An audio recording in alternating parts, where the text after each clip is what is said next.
Okay, this is going to be a review of NXT's Battleground 2025 from Tampa. Before we get going, I know this is disappointing as hell, and trust me, guys. Like, if anyone out there is disappointed that I'm not going to review Double or Nothing, trust me, I'm 10 times as more disappointed. And trust me, man, I tried. I tried to get this done. If anyone does not know, in the United States, maybe even in North America, we weren't able to get it from Triller. I believe it was only available overseas, internationally, and in the UK. So a lot of you guys that are in Ireland or the UK, obviously you guys didn't have a problem with this. But on Prime, Amazon Prime Video, whatever the fuck you want to call it, when I got home from basketball yesterday, I gladly, paid for it. Obviously, Double or Nothing always runs up against the conference finals, especially with the Knicks going on. I could have missed the game, but I paid for it. They took the $55 out of my bank account. Wasn't able to play the video. It just kept on looping over and over again, saying that the event will be up on demand soon, but if you research this and actually Google it, like a lot of people had trouble with the replay. If you go to Reddit, there's actually a section on Reddit where this dude has actually started a post. He said, I've tried it on 3 different devices. It's the same 90-second video looping over and over again. So I actually called up Amazon and customer service. I talked to one girl. She seemed a little bit tough to understand, and she didn't seem that knowledgeable. So I said, fuck it, let me call back. Maybe I get somebody better. The next guy I talked to, he was like adamant that we got to give you a refund. You're not the only one with this issue. People have been calling up all day. So I guess he was just ordered, just to give the automatic refund. At first I was like, don't give me a refund. Just let me know how long it's going to take. And he said, there's no estimated time. We got to give you a refund now. So that's what happened. So it's really disappointing. I mean, it really is. I think Double or Nothing is really the one show where they couldn't fuck this up because of the NBA situation. So I would say this. I think AEW should make an effort to really make this a little bit more accessible. Maybe they get it up on Max. Maybe they do the Blu-ray, maybe they do the DVD a little bit quicker. But honestly, guys, like my Blu-ray player just died out. I mean, that's where we are right now. I mean, I have other Blu-ray players that are backups, but my main one just died out. So I'm not really crazy about spending the money on the Blu-ray. The actual pay-per-view from the cable provider, I just think that's a day of the past. And I've never been like a DVR guy. So I want to have the show, either physically or, available for replay. So I really don't want to buy it on pay-per-view. Plus, all the replays are coinciding with NBA games, this week. So it is what it is. If anybody got to see the pay-per-view, let me know how it was. It looks like it was the best Double or Nothing since 2019. And maybe the best one that they've done. I think with Double or Nothing, it's really been a struggle because it's always in Vegas, because they do the Anarchy in the arena, because they run long because of the NBA. I think it's always been a struggle, but this looks like it's the best one. So yeah, the rating looks like it's great. Mercedes and Hayter, looks like that was a great opener. The Nigel match looks like it went a little bit long, but I was really looking forward to that. Ricochet and Mark Briscoe, I heard, was really awesome.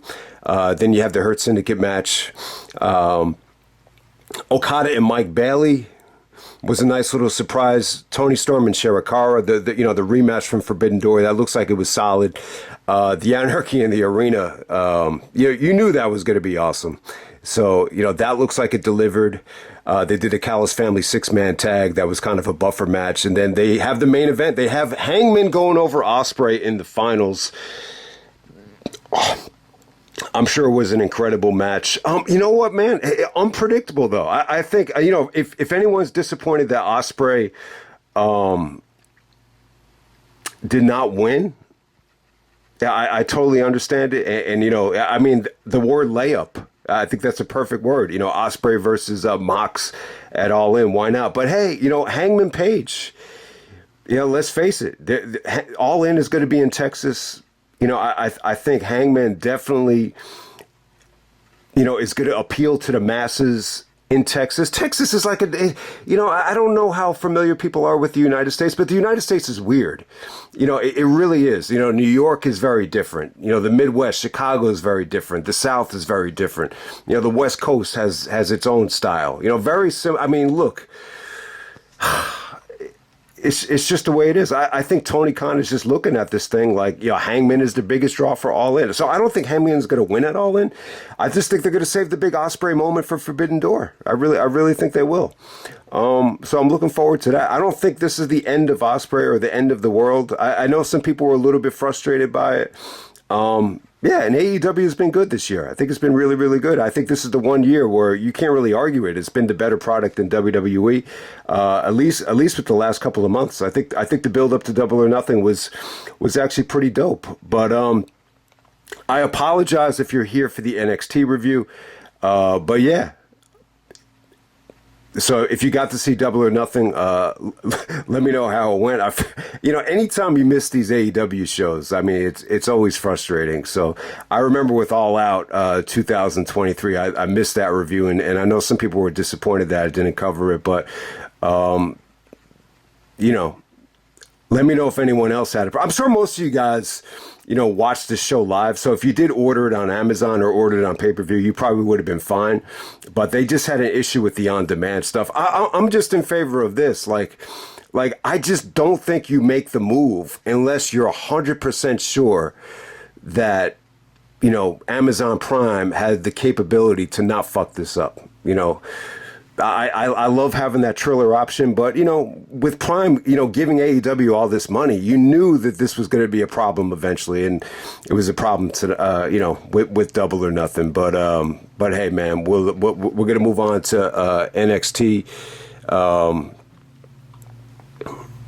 This is Battleground 2025. I thought it was okay. So one of the issues with going on YouTube, like if you don't want to be spoiled, like, you're always going to see thumbnails or shit pop up that's going to spoil it. So I saw a thumbnail pop up of Hangman with the Owen Hart belt. And it was like a viral video. It said NXT Battleground was much better than Double or Nothing, which I seriously doubt. I think the Battleground show was good. I just don't think it was anything too special.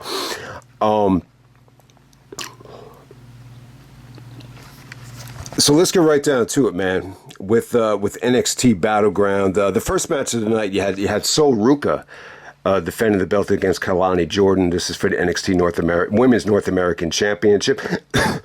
This is actually a rematch from Heatwave. These two girls, when I saw their match at Heatwave last year, I was like really blown away by it. So I thought the Heatwave match definitely had more of a wow factor. There was some interference out there with Zarya. Eventually she got the na-na-na-na, goodbye chant. But once this got going, man, I mean, it was great stuff. I thought, I think when you compare it to the Heatwave match, I don't know. I just thought the Heatwave match was a lot more enjoyable because it just shocked the shit out of me. I think in this situation here, it's just like you knew what both girls can do. I mean, it definitely did deliver. I mean, they did some crazy stuff out there. I think Ruca's finisher, the inverted shooting star press into the cutter, was dope as hell. Kelani Jordynne actually busts out the the Spanish fly. There was a reverse Rana, I think, from Kelani Jordynne, and Ruca landed on her feet. So tons of great stuff there. But yeah, I thought the Heatwave match was probably better, though, but I might be in the minority there. But next up, you had the six-man tag. You got Hank and Tank teaming up with Josh Briggs to take on the Culling. I actually enjoyed it. I thought this was good. You had Izzy Dame out there, trying to, assist Sean Spears with a couple of steel chairs. The Culling is actually Brooks Jensen, Nico Vance, another dude with the Mohawk, and then you got Sean Spears, Ty Dillinger with the Mohawk as well. So, yeah, I was kind of thinking about Sean Spears. You remember when he was with MJF in the Pinnacle? Man, that feels like a long-ass time ago. I remember my dad was asking me, like, who's that guy with the Mohawk? And, I was like, oh, that guy's trying to get his career back on track. So, I don't know. Has he really ever gotten his career back on track? that sounds like a harsh thing to say. We're getting his career back on track. But, I mean, the match really didn't cater to him. You saw some good stuff from him. I thought everybody here busted their ass. I liked the Hank and Tank team. I thought they were dope, man. You got to see some double team collisions there. There was a Japanese talent that came out after the match was over, to help assist from the beatdown. But the Hank and Tank and Josh Briggs go over. The ending was pretty weird, though. They were kind of celebrating and showing off their bellies. And then on commentary, the main commentator said, more bellies than we can handle at Battleground. And then Corey Graves was like, "That's your biggest takeaway?" I don't know. It kind of reminded me of Stephen A. Smith, clowning on the Jets coaching staff for having too many beer bellies. But it was definitely a fun match. Some people think this shouldn't have been on the show, but I thought it was a lot of fun, to be honest with you. Next up, we have most people think is the weakest match of the night. You got Channing Lorenzo taking on Tony D'Angelo. The two members of the family, turned on each other. This is very similar to Tony Soprano and Christopher Moltisanti from The Sopranos, if they had ever feuded or turned on each other. So when you look back at The Sopranos, and I'm mentioning it because I just feel like a lot of what NXT is doing with the family is inspired by The Sopranos. So with Tony and Christopher, the two biggest members of The Sopranos, they never officially turned on each other. Christopher, he actually made a movie. And in the movie, you got the feeling that he wanted to kill Tony by the way the movie was about, inspired by Tony. And eventually the younger guy ended up killing the boss. So he had dreams of or fantasies of killing Tony. But I don't think they ever officially turned on each other. I mean, they had some ups and downs, but they never officially turned on each other. I mean, really the only one within the inner circle of The Sopranos that they turned on was Big Pussy. Pussy got caught by the FBI. He had to become an FBI informant. And when they found out he was a rat, they actually killed him on the boat. But with Lorenzo and Tony D'Angelo, I don't know. Something was just lacking here. I thought Lorenzo was good. I thought Lorenzo was vicious. I think the match was a little bit too slow. I think the argument against this thing is, this should have been more of a war. And maybe it was a little bit too slow paced, a little bit too watered down. It kind of had a, melodramatic pace is the word that some people use for it. But I thought you saw some good things. But I will say this about D'Angelo. It just feels like he really hasn't turned the tide. He's been in NXT, since the rebranding of it. And he probably is the poster boy for, the anti-black and gold, when you really think about it. I thought some of his moves were pretty impressive, though. I like to forget about it, which is a, rolling, fisherman suplex. I thought that was cool. But ultimately, I mean, there were some nice crash and burns here, especially from Lorenzo. The cannonball where he crashed and burned onto the ring post was a pretty brutal spot. But ultimately, I think it's the guy that's inspired by Luca Brasi, which is definitely more of a Godfather inspired character. He actually helps Lorenzo win this thing. So Lorenzo goes over to Tony D'Angelo. It just felt like a little bit long for 15 minutes. Next up, we have the match of the night. We got Stephanie Vaquer taking on Jordynne Grace. Definitely the match of the night. I would say this. I think Steph and Jordynne, Steph was really over. I thought Jordynne Grace has some tremendous feats of strength. I mean, this is a really awesome barricade spot. Yeah, man, I just thought these two girls, definitely brought it. I will say this. It's not like the best Jordynne Grace match I've ever seen, not the best Stephanie match I've ever seen, but I thought they really clicked. I thought you had an awesome finish here with Steph actually busting out a moonsault version of the spiral tap. I thought that was pretty cool. The barricade spot was really, really dope. I mean, Jordynne definitely did some, awesome suplexes here, some really nice stiff forearms, some great clotheslines from her. But yeah, I would definitely say great stuff. What you notice about this show, it really kind of feels like the NXT, dominated the TNA talent. That's what it kind of feels like with Steph going over Jordynne and then, Trick going over Joe Hendry. So you could take that away from this show. But to me, this is like superior to anything that the women are doing on the main roster right now. So definitely good stuff. I think Stephanie Vaquer, I mean, what did I want to say? It's been a hell of a year for her, though.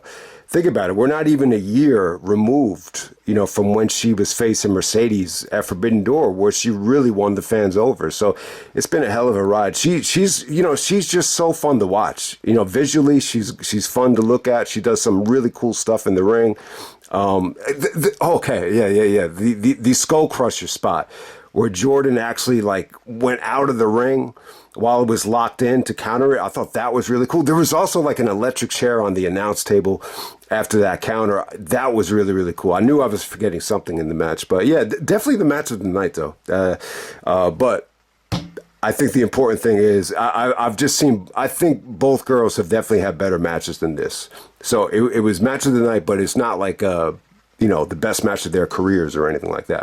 I prefer Jordynne Grace and Masha Slamovich from Bound for Glory over this, the first one at least. And I know Stephanie's had probably better matches with Julia in the past or whatever. Next up, you have Oba Femi taking on Miles Bourne. So I don't know a lot about Miles Bourne. I looked him up. I believe he's partially deaf. Very likable dude. A lot of guys got behind Miles Bourne here. So you got Oba Femi, basically, it almost sounded like a Kurt Angle versus a young John Cena type of feel to it, where it's somewhat of a mismatch or somewhat of a teacher versus student type of feel.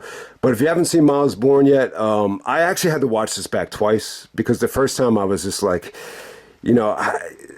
must have missed something. I got to really lock in and focus on this guy and see what the big deal is. And the second time I watched it, I was just like, man, I really like him. And he reminded me of somebody. I was trying to think. He really reminds me of somebody.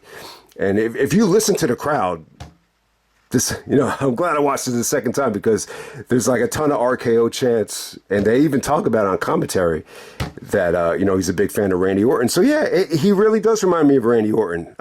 He really, really does. And, Randy had never, busted out some of the things this guy would do with the standing moonsaults, and the tope out of the ring was awesome. He got a lot of height on that, a lot of depth on that. I thought that was dope. But yeah, just the body, the tattoos, the mannerisms, just the way he actually jumps off the top rope, the way he kind of, inverts his body inward, very similar to Randy Orton. So yeah, I mean, he's definitely a Randy Orton inspired dude. So it's cool. I mean, it's cool. A long time ago, I said, the problem with, guys like John Cena and Randy Orton, I just don't feel like they're inspiring wrestlers to get into the business. I think I did say that, especially with Cena at one point, when we were going through a rough patch with Cena. But look, I'm pleasantly surprised that this guy's a big Randy Orton fan. So the Oba Femi stuff, I thought you had some good stuff here. There were a couple of occasions here where Miles busted out some nice, pinfalls, some nice counters here. I mean, really, he really won the fans over. I think with Oba, though, something was just off here in terms of the intensity. I just feel like he wasn't allowed to be as intense as he usually is. I just thought some of the finishers towards the end, they felt a little bit gentle. There were some good kickouts though, but I just thought some of the last couple of power bombs and choke slams, they just felt a little bit gentle. I don't know if he was trying to protect Bourne, but hey, I think the bottom line is Bourne is definitely a player. He's definitely a hell of an athlete.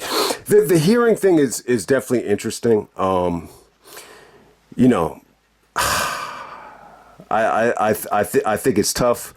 I don't know how bad it is, but hey, I don't think it's the end of the world. I don't think this is as bad as a Zach Gowen situation. I mean, obviously it's not.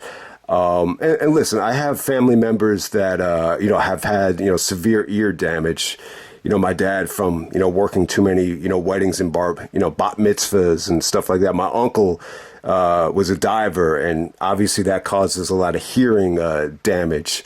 And even myself with the Beats by Dre headphones and blasting them accidentally with having the volume all the way up after it wasn't working. I mean, I've had some really bad moments, but I mean, I don't think it's that big of a deal. If it's only partially deaf, I don't think it's gonna handicap him to the point where you say oh, this is this is really going to affect his career. I got to say, I'm pleasantly surprised. I don't know what he could really do on the mic. I didn't get to see a lot of the video packages here. The replay did not show a lot of the build-up, but yeah, the match was definitely dope. I would definitely say the second best match of the night, Femi and Miles Bourne. Next up, we have Trick Williams defeating Joe Hendry in about 15 minutes for the TNA World title.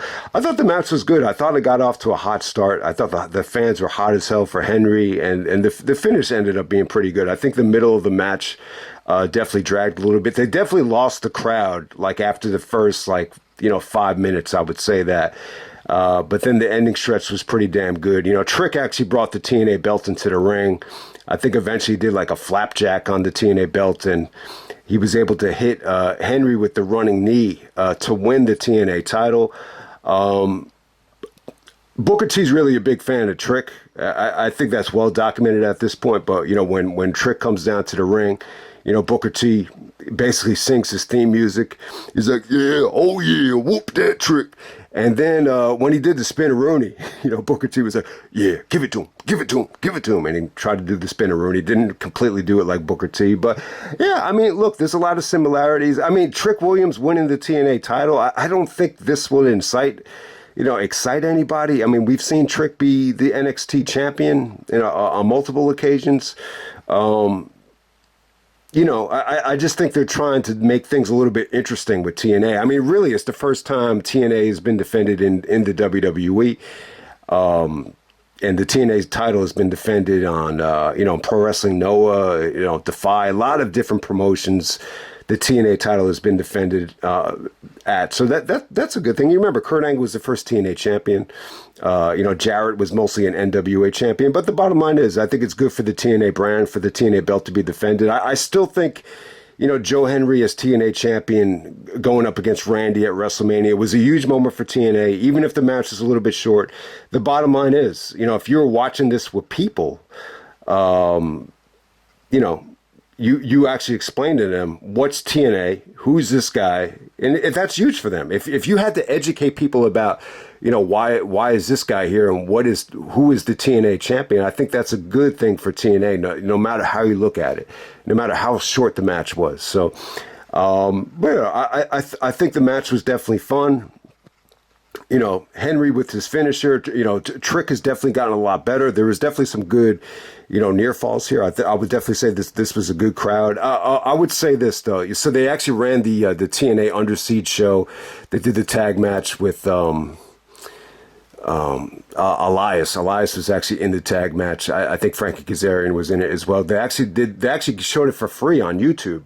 You had to watch it within the chat though. You couldn't blow up the screen and watch it. So that was the kicker there. But hey, you got that, and then you got this rematch. You got the match between Trick and Joe Hendry, which was good. I'm not going to say this was great. I think if this was a TNA pay-per-view that you had to order, I would say, probably not good enough. And on the show, too, they actually, were hyping up Santana. So I think this sets up Trick and Santana for Slammiversary, which should be a hell of a matchup. Maybe this opens the door for Joe Hendry just to be a WWE guy. I know they're going overseas to Scotland soon, so it kind of gets them ready for that. Maybe that's the thought process there.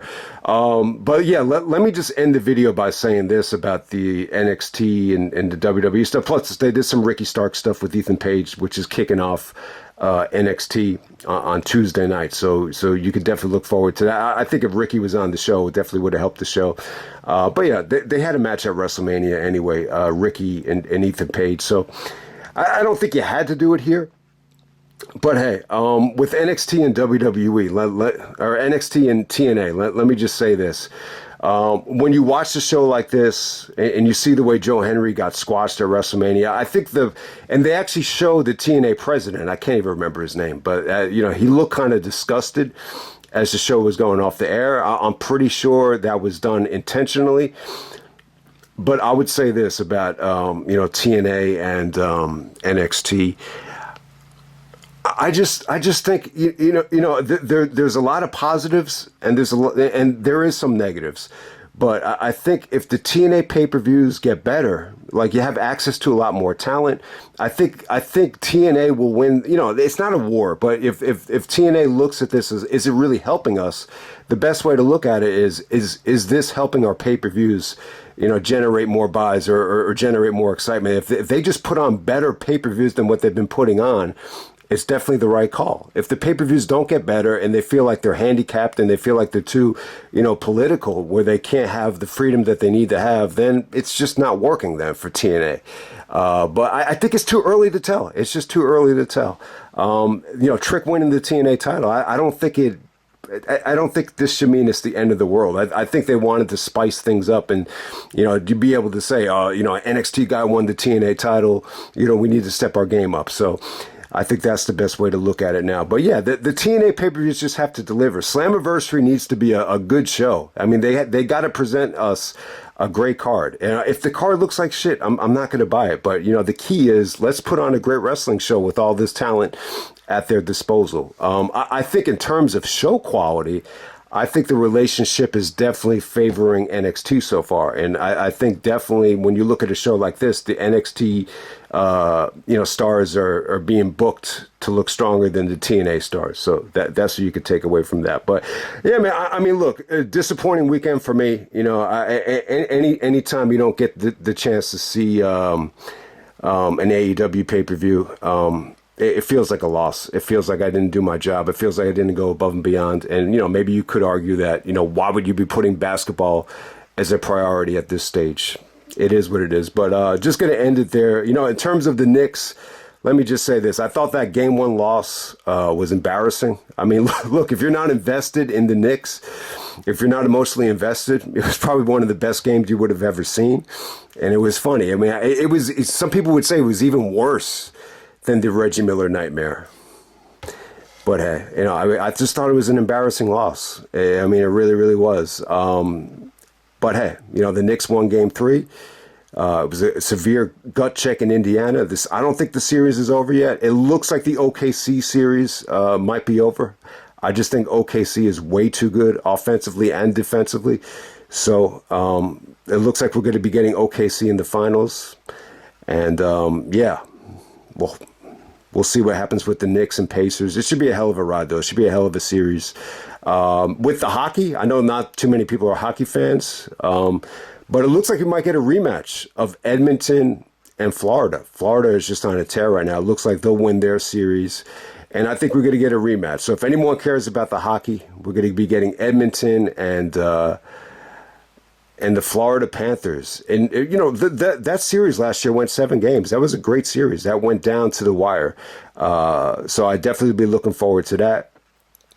But overall, from a wrestling standpoint, I got to say, it was somewhat of a disappointing weekend. I think the Saturday night's main event thing, it kind of fell flat. I definitely think the WWE main roster just needs to get a little bit better. I just think the mentality is they're too focused on selling tickets, and they're not really, you know, delivering quality, you know, in terms of the wrestling. And yeah, I mean, it should be an interesting summer. That whole thing on Netflix, that behind the scenes thing on Netflix, I think it's a bad idea. But hey, I'll watch the first episode and review it and just kind of give my thoughts on it. But I just think it's a horrible idea to expose the business like that. But you know, hopefully things get better. I just get the feeling that not too many people are into, you know, what's going on right now. You could definitely argue that the Cena stuff has been somewhat disappointing.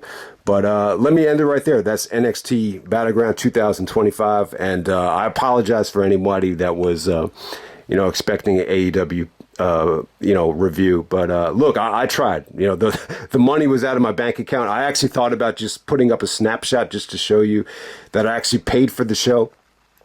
But like my man Vincent says, it just wasn't to be. And, you know, maybe one day we'll review Double or Nothing, maybe on February 22nd when it comes out on Blu-ray, or maybe when it comes out on Max, or who knows, maybe they'll upload it to, you know, the Ring of Honor, the Honor Club site, you know, after Supercard of Honor, they might have it up and we can review it during the summer. But we'll see, man. That's NXT Battleground, and I'm out.